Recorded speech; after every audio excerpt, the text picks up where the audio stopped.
नमस्कार. कसे आहात सर्व? मस्त आहात ना? मस्तच राहा. सर्वांना सर्वप्रथम श्री स्वामी समर्थ. तुम्हाला सर्वांना आजचा दिवस खूप छान आनंदाचा आणि आरोग्यदायी जाओ. तर दिवसाची सुरुवात अशी मंत्र स्तोत्र यांनी केली ना, तर आपला संपूर्ण दिवस हा आनंदमय आणि अगदी प्रसन्न असा जातो.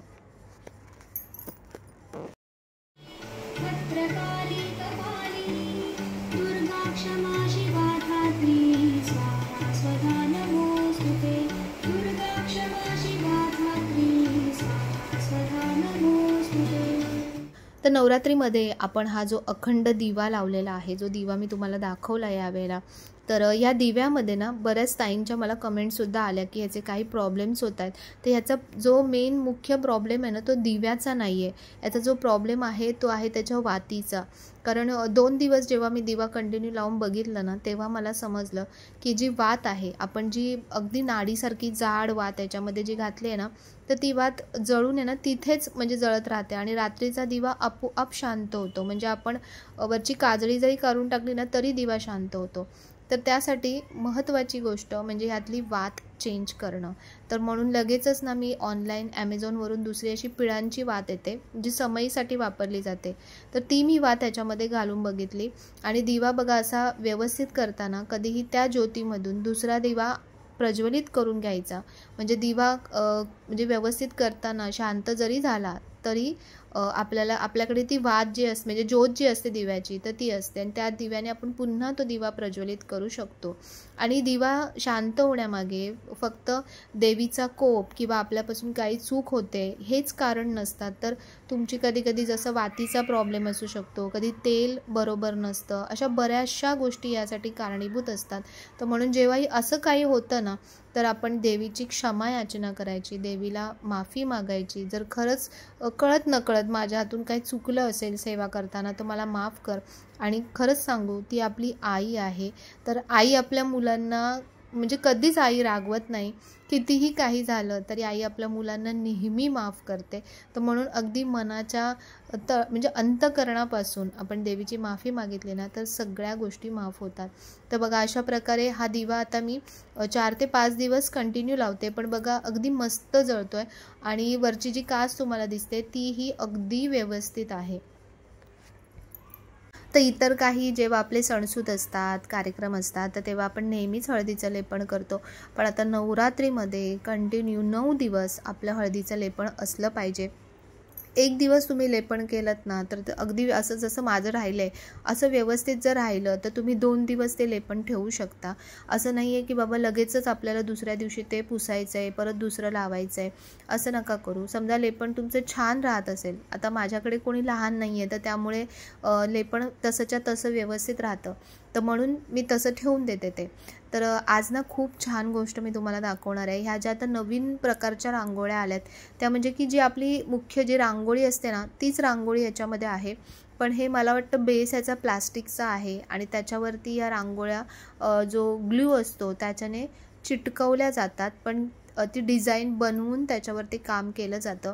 पण तुम्ही बघा की ठेवल्यानंतर अक्षरशः असं वाटतं की खरोखर रांगोळीच काढलेली आहे.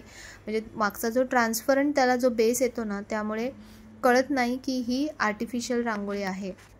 ह्यातला हा फक्त एक प्रकार मी तुम्हाला दाखवला. त्यांच्याकडे खूप साऱ्या डिझाईन्स याच्यामध्ये अवेलेबल आहेत. म्हणजे कॉर्नरच्या रांगोळ्या, मेन मुख्य रांगोळ्या, मोठ्या रांगोळ्या, बरेच प्रकार आहेत. तर सध्या मी तुम्हाला ही एकच रांगोळी दाखवली. ताईंचा नंबरसुद्धा तुम्हाला इथे दिसत असेल तर तुम्ही कॉल करून आता दिवाळीसाठी स्पेशली मी म्हणेन की खूप कामात येतील या रांगोळ्या. कारण बघा आपल्याला भरपूर सगळीच कामं असतात, जेवणापासून पूजेपासून.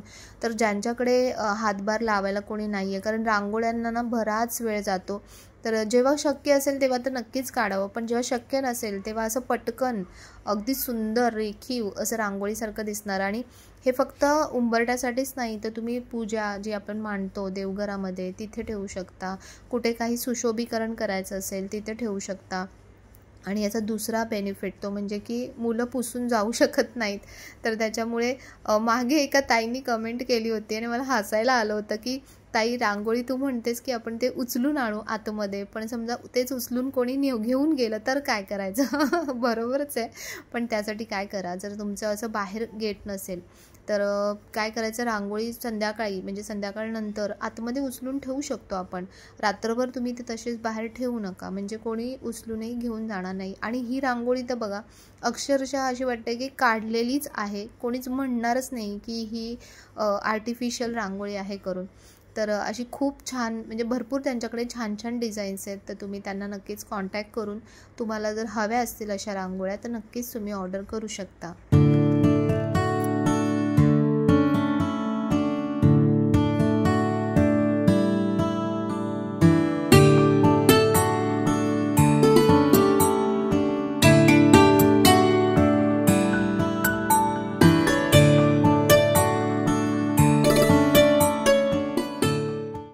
तर कालचा जो दिवस होता तर तो कात्यायनी देवीचा दिवस होता. म्हणजे हे आता आधीचे व्हिडिओज तुम्हाला एक एक करून येतील, कारण रोजची तुम्हाला माहिती आहे पूजा वगैरे सगळं असतं, त्याच्यामध्ये सगळं होत नाही शक्य माझ्याकडून पण. तर म्हणून म्हटलं की हळूहळू एक व्हिडिओ तुमच्यापर्यंत येऊ दे, म्हणजे छान व्यवस्थित माहिती देता येते. तर हे ताईंनी विचारलं होतं की हे दिवे कुठून घेतले आहेत. तर बघा हे दिवे, ही छोटी माझ्याकडे समई आहे, त्याच्यावरती अशा प्रकारचं माझ्याकडे जे वॅक्स दिव्यांचं छोटे छोटे स्टँड आहेत ना ते मी त्याच्यावर ठेवले होते आणि त्याचे दिवे केले. म्हणजे आपल्याकडे ज्या गोष्टी अवेलेबल असतात ना त्याचं आपण थोडंसं असं काही ना काही क्रिएटिव्हिटी दाखवून आपण त्याच्यामध्ये खूप काही मस्त मस्त असं करू शकतो. तर हा जो कात्यायनी देवीचं जे स्वरूप होतं ना ते पण खूप सुंदर झालं होतं. आणि रोज तुम्हाला सांगू की रोज माझी इच्छा होत नाही की मी ते काढू सगळं आणि दुसरं मांडू, पण रोजचं देवीचे जे स्वरूप असतं तर ते करायचं असतं, तर त्याच्यामुळे आधीचं जे आहे ते काढावं लागतं. आणि ह्या वस्त्रांमध्येच हे ब्लाऊज मिळालं आणि पुढचे जे वस्त्र मी बघायला गेली त्याच्यामध्ये ब्लाऊज नव्हतं. तर काय माहिती देवीच्या मनात काय असतं. आणि आता हे सगळं कालचं जे होतं ते मी सगळं काढलं. आणि आता दुसरं पुढचं जे म्हणजे 7वी जी माळ होती ती होती कालरात्री देवीची. तर कालरात्रीचं देवीचं जे स्वरूप आहे ना ते अगदी वेगळं स्वरूप आहे. तर त्याच्यासाठी विचार केला की नेहमीच जसं आपण करतो सजावट किंवा नेहमी जसा शृंगार करतो तर तसा केला तर चांगला वाटेल का. पण एक गोष्ट तुम्हाला सांगते की आपण कोणीच नाही आहोत काही करणारे, की म्हणजे ते जे त्यांना जे हवं आहे ना ते आपल्याकडून बरोबर करून घेतात. तर आपोआप देवीने बघा पुढे तिची सोय बरोबर करून घेतली. तर आज ना मी विचार केला की इथे जो आपण बॅकड्रॉप जो लावलेला आहे ना तर तिथे थोडीशी लायटिंग फिरूया, कारण संध्याकाळचं अगदीच म्हणजे असं उदास वाटतं. जिथे लायटिंग्स प्रकाश या गोष्टी असतात ना तिथे बघा आणखीन छान प्रसन्न वाटतं. आणि या माळांमध्ये जेव्हा लायटिंग्स ही लावल्या ना तर आणखीन भारी वाटत होतं. हे ज्या दिवाळीच्याच लाईट्स असतात ना त्या मी अशा व्यवस्थित बांधून ठेवते, म्हणजे कधी पण आपल्याला कशासाठी पण हवं आहे ना तर पटकन ते आपल्याला वापरता येतं आणि बऱ्यापैकी टिकतात. काय लाईट्स काय ज्या अशा म्हणजे चायनाच्या असतात त्या कधी टिकत नाहीत, पण अशा चांगल्या क्वालिटीच्या आपण घेतल्या तर त्या बऱ्यापैकी राहतात. तर म्हणून बघा ह्या लाईट्स लावल्या याच्यामध्ये आणि बघा लावल्यावर किती छान दिसत आहेत ना, असं भारी वाटलं मला पण लाईट्स लावल्यानंतर. तर बघा आता हे म्हणजे 7वा जो दिवस होता तर त्याचा जो रंग होता तो असा मोरपिसी रंग होता. तर म्हणून मग म्हटलं की हा मोरपिसी रंगाचंच वस्त्र देवीला घालायचं. तर शारदीय नवरात्रीमध्ये जो 7वा दिवस असतो ना तर तो असतो महासप्तमीचा. आणि या दिवशी दुर्गा देवीची 7वी शक्ती म्हणजे माँ कालरात्रीची पूजा करण्याची परंपरा आहे. कालरात्री माता जी आहे ना ती दुष्टांचा नाश करण्यासाठी ओळखली जाते, म्हणून तिचे नाव कालरात्री आहे. तसेच ही देवी आपल्या भक्तांना नेहमी शुभ फल प्रदान करते आणि या कारणास्तव त्यांना शुभंकारी असे म्हणतात. माँ कालरात्री माँ दुर्गेचे 7वे रूप 3 डोळ्यांची देवी आहे. बघा या मुखवट्यामध्ये सुद्धा, म्हणजे आता जो मुखवटा मी कालरात्रीचा लावणार आहे ना त्यामध्ये सुद्धा त्रिनेत्र दिलेले आहेत देवीला. म्हणजे शास्त्रोक्त पद्धतीने जसं वर्णन केलेलं आहे ना देवीचं तसंच या मुखवट्यांमध्ये रूप साकारलेलं आहे. आणि माँ कालरात्रीची उपासना ही भय आणि रोग नष्ट करते.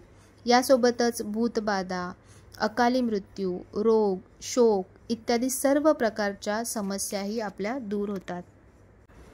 शुंभ, निशुंभ आणि रक्तबीजाचा वध करण्यासाठी माता दुर्गेला कालरात्रीचे रूप धारण करावे लागले होते. असे सांगितले जाते. काल रात्री देवीचं शरीर हे अंधारासारखं काळं आहे. त्यांच्या श्वासातून अग्नी निघतो.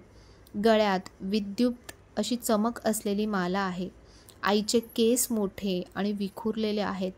काल रात्री देवींचे 3 डोळे ब्रह्मांडा इतके मोठे आणि गोलाकार आहेत, ज्यातून विजेसारखे किरण बाहेर पडतात. मातेला 4 हात आहेत. एका हातात खड्ग म्हणजे तलवार, दुसऱ्या हातात लोखंडी शस्त्र, तिसरा हात अभयमुद्रा आणि चौथा हात वरमुद्रा आहे. मातेचे हे भय उत्पन्न करणारे रूप पापांचा नाश करण्यासाठीच आहे. ती तिच्या 3 मोठ्या फुगलेल्या डोळ्यांद्वारे भक्तांकडे करुणेने पाहते. तर आजचं जे देवीचं स्वरूप आहे ना, ते हे करताना मी पहिल्यांदा विचार केला की जे नेहमीचे जे दागिने आहेत म्हणजे ते घालू का, किंवा त्यानंतर मोत्याचे दागिने आहेत ते घालू का.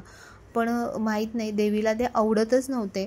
आणि त्यानंतर हे जे तुम्हाला दागिने दिसत आहेत ना, हे मी मीशोवरून जवळपास 1.5 वर्ष झाले असतील या दागिन्यांना मी मागवले होते. ह्याला टेम्पल ज्वेलरी म्हणतात. पण हे कधीच घातले गेले नाही. म्हणजे मला तर ते असे आवडले नाही, पण बघितले तेव्हा आवडले होते, पण मी घातले कधीच नाही. कदाचित आजच्यासाठीच म्हणजे देवीला घालायचे असेल त्याच्यासाठी एवढी पूर्वतयारी तिने करून घेतली होती माझ्याकडून. तर आज बघा जो साज घातलाय देवीला तो किती सुंदर दिसतोय. आणि जसं देवीचं स्वरूप वर्णन केलं होतं ना, त्याप्रमाणे देवीला छान केस असे मोठे छान लावले. त्यामुळे आणखीनच म्हणजे व्हिडिओमध्ये नसेल दिसत, पण समोरून मी तुम्हाला सांगते अगदी जिवंत असं स्वरूप देवीचं दिसत होतं. तसंच नवरात्रीतील सप्तमीची रात्र ही सिद्धींची रात्र असते. या दिवशी देवीची पूजा केल्याने रोगांचा नाश होतो आणि शत्रूंवर विजय प्राप्त होतो. अशा स्थितीत ग्रहांचे अडथळे आणि भय दूर करणाऱ्या देवीची नवरात्रीच्या 7व्या दिवशी पूजा करावी. तर अशा प्रकारे हे काल रात्री देवीचं स्वरूप देवीने खूप छान सुंदर असं साकारलं आणि बघतच राहावंसं वाटलं या स्वरूपाकडे.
तर आजचा हा व्हिडिओ तुम्हाला आवडला असेल तर व्हिडिओला नेहमीप्रमाणे लाईक, शेअर, सबस्क्राईब नक्की करा.